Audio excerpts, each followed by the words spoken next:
So hello guys, welcome back to the my YouTube channel the red studies. और the red studies लेकर के आए आज की इस वीडियो में जो 11th क्लास के बच्चे हैं उनके लिए चैप्टर जो है वो लेकर के आए हैं हिस्ट्री का, जिसका नाम है आधुनिकीकरण के रास्ते, पार्ट नंबर 3 भाई हम करने वाले हैं ना भाई। इससे पहले वाले इस वीडियो के 2 पार्ट मैं ऑलरेडी डाल चुका हूं। अगर आप लोगों ने वो वाले पार्ट नहीं देखे हैं आधुनिकीकरण के रास्ते के तो वो 2 पार्ट देख लीजिए, क्योंकि अगर आपने वो 2 पार्ट नहीं देखे हैं तो आपके ये 3rd पार्ट जो है समझ में नहीं आने वाला है। तो इसलिए जल्दी से जाइए और वो सेकंड वाला जो फर्स्ट और सेकंड वाला जो पार्ट है उसको जल्दी से जाकर के देख लीजिए। अगर आप मेरे इस चैनल पर नए हो तो मेरे चैनल को कर दीजिए सब्सक्राइब। चलिए बिना टाइम वेस्ट किए स्टार्ट करते हैं आज का ये टॉपिक। तो देखिए भाई, जो पिछली वाली जो वीडियो जो थी यानी पार्ट नंबर जो सेकंड जो था उसमें भाई मैंने आधुनिकता पर विजय इससे ऊपर तक का सारा बता दिया था। अब ये टॉपिक जो है स्टार्ट कर रहा हूं। क्लियर है? तो चलो भाई स्टार्ट करते हैं। तो देखो भाई क्या है आधुनिकता पर विजय। भाई आधुनिकता पर विजय इसका मतलब क्या होता है कि भाई सत्ता केंद्रित राष्ट्रवाद में भाई क्या हो गया था, सत्ता केंद्रित जो राष्ट्रवाद जो थे, राष्ट्रवाद का मतलब क्या होता है? राष्ट्रवाद का मतलब होता है अपने देश के प्रति प्रेम। ठीक है, अपने देश के प्रति प्रेम की भावना रखना ही क्या कहलाता है? राष्ट्रवाद कहलाता है।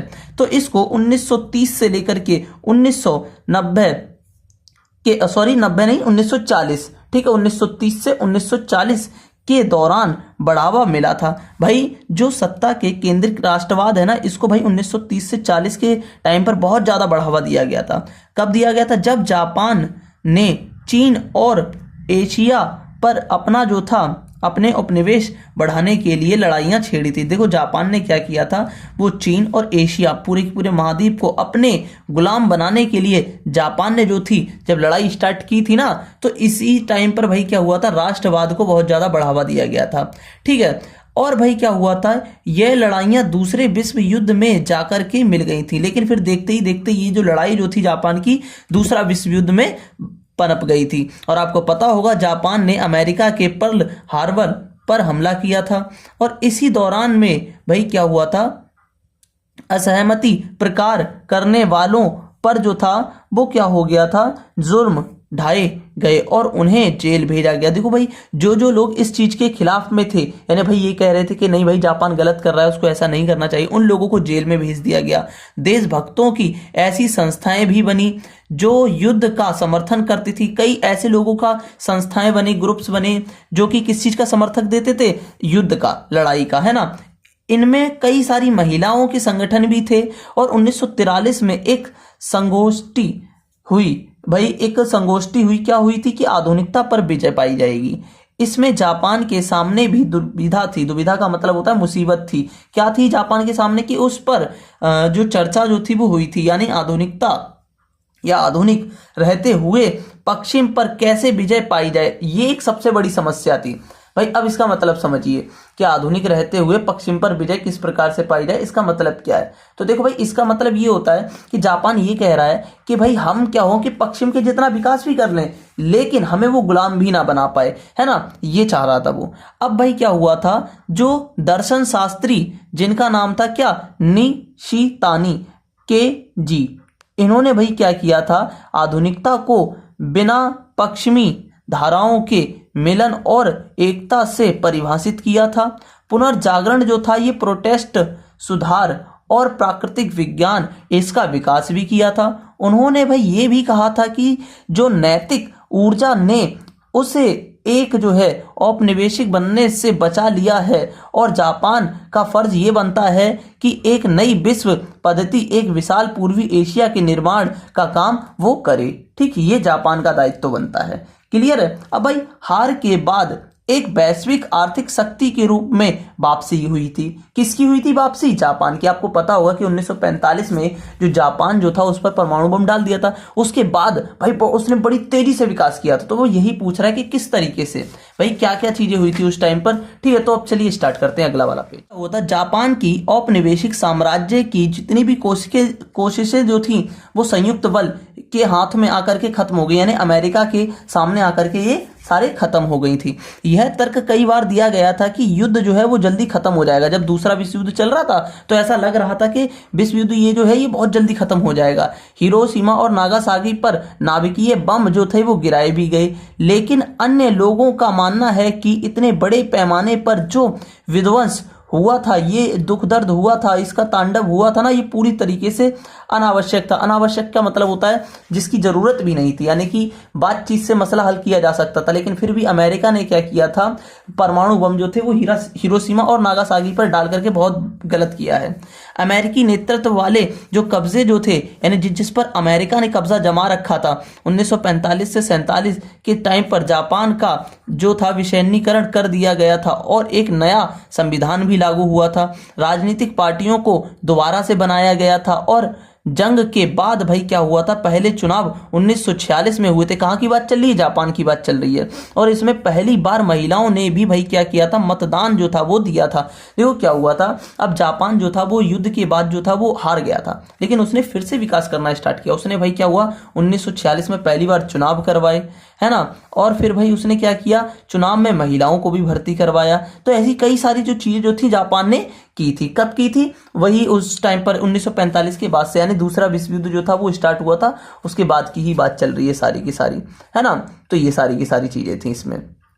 और क्या हुआ था कि हाँ, कहाँ पर है, हाँ, विसैन्यीकरण कर दिया गया था। राजनीतिक पार्टी जो था इनको दोबारा से बना दिया गया था। और हाँ, भयंकर और बावजूद जापानी अर्थव्यवस्था, हाँ देखो भाई क्या हुआ था, इसमें जो चुनाव हुआ था इसमें पहली बार भाई क्या हुआ था, महिलाओं ने भी क्या किया था, मतदान जो था वो दिया था।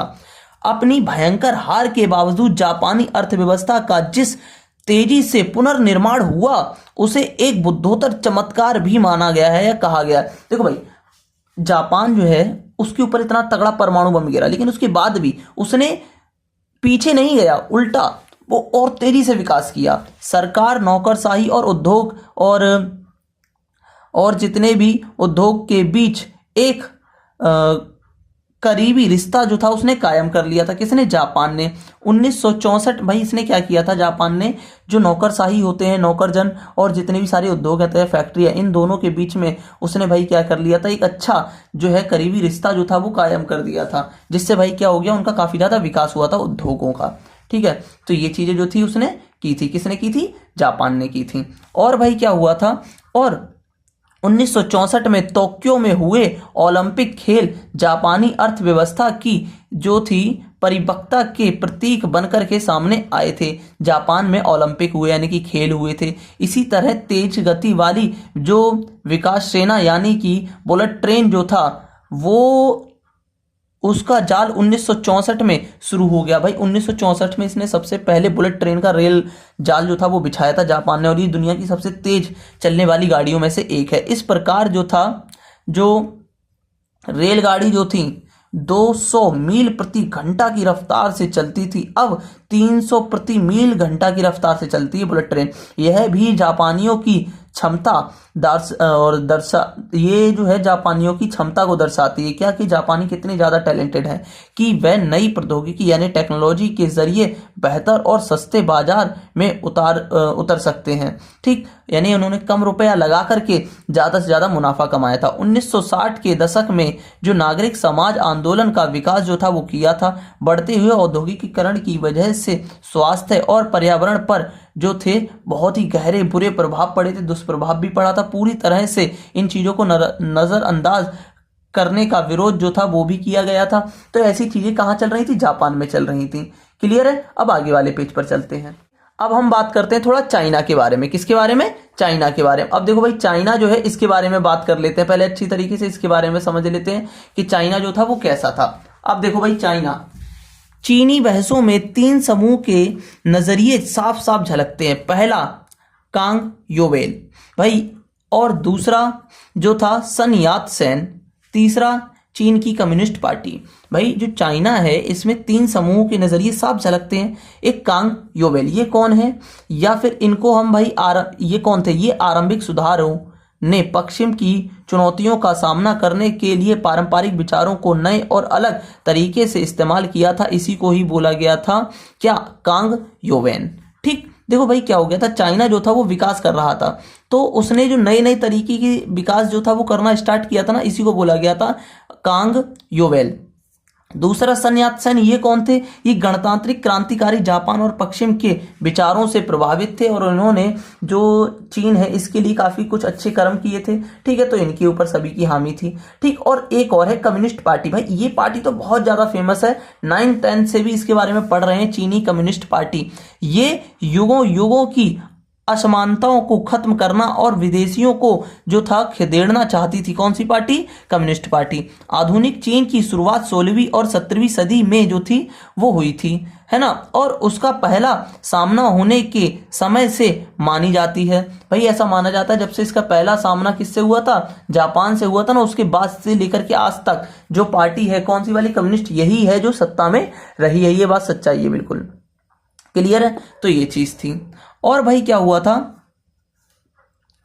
आधुनिक चीन की शुरुआत 16वीं से ये हो गया था जब ब्रिटेन से अफीम, भाई ब्रिटेन जो था एक देश का नाम है, यहां से क्या मंगाया जाता था? अफीम, है ना, के फायदेमंद व्यापार को बढ़ाने के लिए सैन्य बलों का इस्तेमाल भी किया था चीन ने।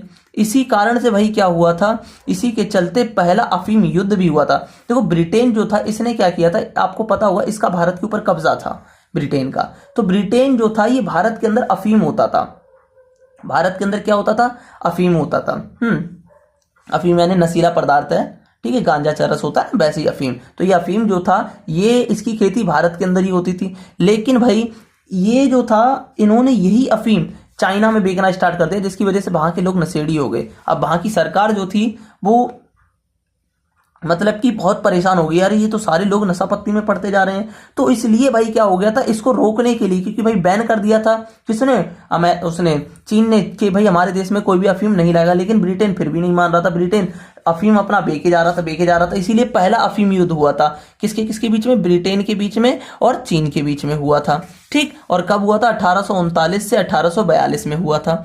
चीन को पश्चिमी प्रभुत्व का भय था। क्यों? क्योंकि चीन ये समझ रहा था कि पश्चिम के जो देश हैं वो हमारे को भी गुलाम ना बना ले। उदाहरण के लिए भारत, ठीक, जैसे भारत को गुलाम बना लिया गया था, है ना। और विचारक एक लियांग किचाऊ का मानना था कि चीनी लोगों में एक राष्ट्र की जागरूकता लाकर के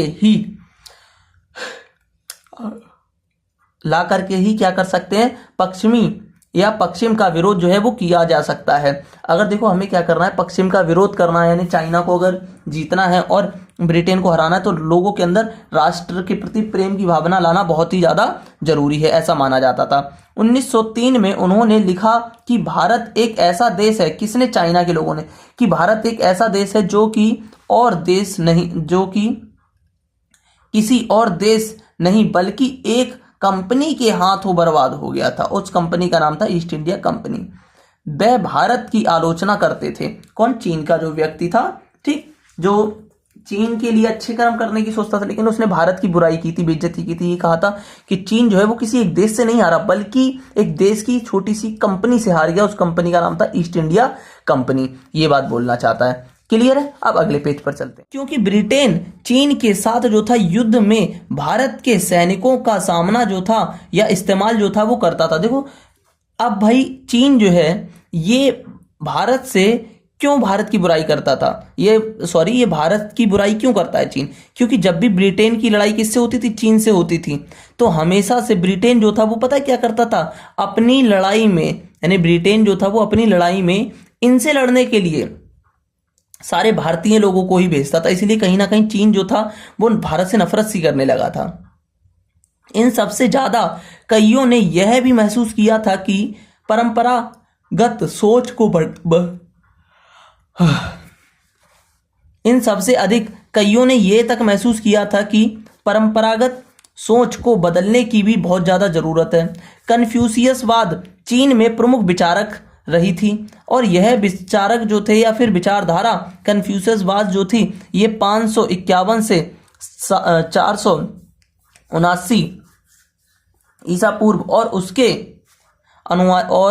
उनके अनुयायियों की शिक्षा से जो था विकसित हुई थी। कौन सी? कन्फ्यूशियसवाद, ये वाली विचारधारा। इसका दायरा अच्छे व्यवहार, मतलब कन्फ्यूशियसवाद जो थी किस चीज को बढ़ावा देती थी? अच्छे व्यवहार को, है ना, समझदारी को, उचित समाज को और संबंधों को, और इनसे चुनौतियों के जीवन के प्रति जो जो योगी है या फिर चुनौती है उनके प्रति भाई क्या होगा, हमारा रवैया प्रभावित करेगा कि हाँ भाई जब भी चुनौती आएगी हम उससे किस प्रकार से लड़ सकते हैं, उसका किस प्रकार से सामना कर सकते हैं। सामाजिक मानक दिए गए और चीनी राजनीतिक सोच और संगठनों को जो था आधार दिया गया है ना, बनाया गया। लोगों को नए विषयों में जो था प्रशिक्षित भी करने के लिए भाई क्या हुआ, विद्यार्थियों को जापान भी भेजा गया, ब्रिटेन और फ्रांस पढ़ने भेजा गया ताकि वहाँ के लोग पढ़ सकें और चाइना में वापस जब लौटें तो नई नई टेक्नोलॉजी के बारे में बताएं, है ना। तो ये सारी चीज़ें थी और नए विचार सीख करके वापस आए। और 1890 के दशक में बड़ी तादाद में चीनी विद्यार्थी पढ़ने के लिए जापान तक चले गए थे। यानी चीनी जो सैनिक जो थे वो कहाँ तक चले गए, चीनी सैनिक नहीं, चीनी लोग जो थे वो कहाँ तक चले गए थे पढ़ने के लिए, जापान तक में चले गए थे। ये एक सच्चाई है ना। तो ये सारी की सारी चीजें चल रही थी उस टाइम पर। और क्या था, वे ना केवल नए विचार वापस लाए, ऐसा नहीं कि वो सिर्फ नए नए विचारों को लेकर आए थे, नहीं, बल्कि गणतंत्र की स्थापना करने में भी उन्होंने अग्रणी भूमिका भी निभाई थी। क्योंकि चीनी और जापानी भाषा एक ही चित्रलिपि का इस्तेमाल करती है। भाई चीन और जापान के जो लोग हैं इनकी भाषा जो है वो बिल्कुल एक जैसी है। चीन ने जापान से न्याय अधिकार और क्रांति के यूरोपीय विचारों के जापानी अनुवाद लिए और एक तरह से पारंपरिक संबंधों को जो था या इसका जो था उल्टा ज्ञान जो था, नहीं सॉरी, एक तरह से पारंपरिक संबंधों को या का उलट जाना था। हाँ भाई, तो ये यही बोला, जो पारंपरिक जो संबंध जो थे उनका उलट जाना। ये इन्होंने क्या कर दिया कि जो परंपरा चलती आ रही थी राजा रजवाड़े की, वो कहीं ना कहीं इन्होंने आकर के पलट दी, क्योंकि अब ये पढ़े लिखे थे और सही से काम कर रहे थे। तो इस तरीके से चीन ने भाई क्या किया, चीन ने क्या किया, जापान से न्याय का अधिकार ले लिया, क्रांति के यूरोपीय विचारों, ऐसी सारी की सारी चीजों को ले लिया और अपने यहाँ के सारे संबंधों को ही उलट दिया। गणतंत्र की स्थापना चीन में कब हुई और किस प्रकार से हुई? गणतंत्र यानी लोकतंत्र कैसे हुआ?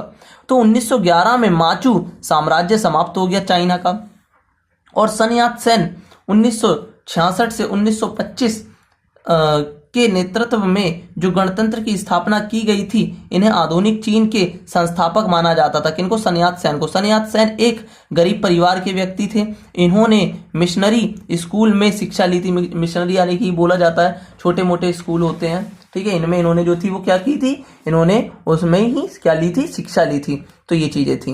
और भाई क्या था कि जहां उनका परिचय एक लोकतंत्र और ईसाई धर्म से हुआ था, उन्होंने भाई डॉक्टरी की भी पढ़ाई की, लेकिन वह चीन के भविष्य को लेकर के हमेशा परेशान रहते थे। कौन रहते थे? सन यात सेन, है ना। उनका कार्यक्रम 3 सिद्धांत के नाम से ही जाना जाता है, ठीक। और यह 3 जो सिद्धांत हैं, पहला है राष्ट्रवाद, ठीक है, दूसरा है सामंतवाद, तीसरा है लोकतंत्र। इन तीनों चीज के लिए भाई राष्ट्रवाद अपने देश के प्रति प्रेम, समाजवाद यह पूंजी का जो है नियमित करके भूस्वामी में जो है बराबरी, यानी ये समाजवाद जो है ये इस चीज को बढ़ावा देता है कि जो लोग जो हैं उन सभी में संपत्ति जो है वो बांटी जानी चाहिए, ना कि किसी एक व्यक्ति के पास रहे।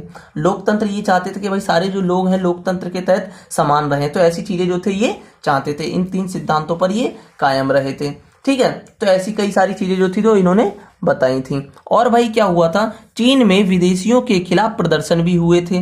गरीबी खत्म करने के लिए, शादी और बराबरी और विदेशियों को जो था भगाने के लिए यहाँ पर प्रदर्शन चलाए गए थे। इनमें से कुओमिंग जो था, यानी कुओमिंग बाम एक नेशनल पीपुल पार्टी का नाम था, और चीनी कम्युनिस्ट पार्टी ने भाई क्या किया था, मुल्क को एकताबद्ध करने के लिए काफी ज्यादा प्रयास भी किए थे। चीन की जो पार्टी जो थी, सन यात सेन के विचार क्या थे, तो उनके जो विचार जो थे वो कुओमिंतांग के राजनीतिक दर्शन का आधार बने थे। किसके विचार? कुओमिंतांग। इन्होंने कपड़ा, खाना, घर और परिवहन, इन सारी की सारी बड़ी बड़ी जरूरतों को भाई क्या किया था, रेखांकित किया था। नहीं कि इन्होंने बताया था कि हर एक व्यक्ति को, सन यात सेन ने कहा था हर एक व्यक्ति को खाना, कपड़ा, घर, ऐसी चीजें मिलनी ही चाहिए।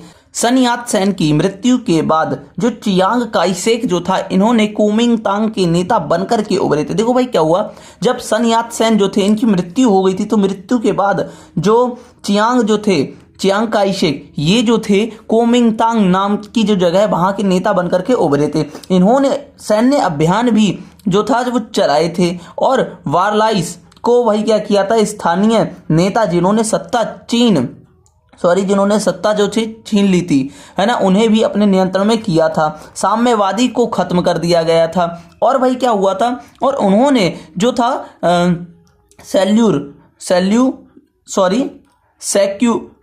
सेक्युलर जो था और विवेकपूर्ण जो था, इसके द्वारा उन्होंने क्या किया था,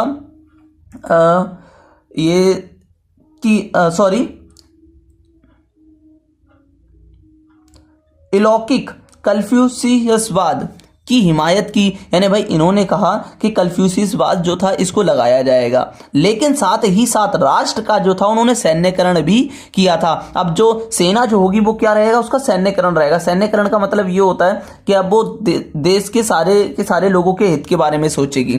और भाई क्या हुआ था, उन्होंने इतना ही नहीं, यहाँ तक कि उन्होंने महिलाओं के लिए भी नियम बनाए थे। क्या कि कुओमिंगतांग का आधार जो था वो शहरी इलाकों में था।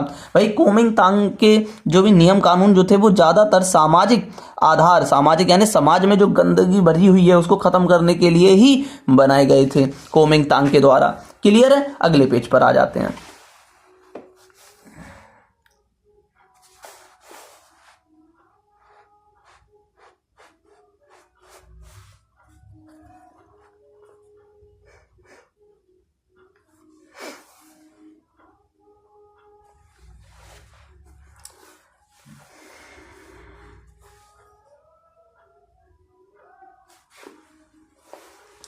अब देखिए, ये औद्योगिक विकास सीमा और गिने चुने जो क्षेत्रों में था, सारा का सारा जो औद्योगिक चीज जो थी वो, और सघाई ऐसे कुछ शहर थे।